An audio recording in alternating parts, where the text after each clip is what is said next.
Ano ba nangyayari sa'yo? Ha? Ba't ka nagkakaganyan? May feelings ka pa rin ba kay Zed? Kay Zeph, wala na. Matagal na alam mong wala na. Kasi parang nararamdaman ko na meron pa. Grabe, sobrang apektado mo pa rin sa kanya. At lagi mo akong kinukumpara sa kanya. Ash, ba't ka nagkakaganyan? Hindi ko maintindihan ano.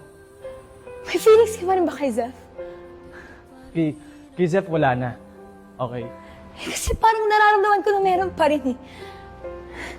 Grabe. Sobrang apektado mo pa rin pag may nangyari sa kanya. Lagi mo ako kinukumpara sa kanya eh. Ash, teka lang. Sandali. Ba't ka ba nagkakaganyan? May feelings ka pa rin ba kay Zed? Kay Zeph? Kay Zeph, wala na yun. Matagal na wala na. Kasi parang nararamdaman ko na meron pa rin eh. Grabe, sobrang apektado mo kung may nangyari sa kanya. Tapos lagi mo pa akong kinukumpara sa kanya.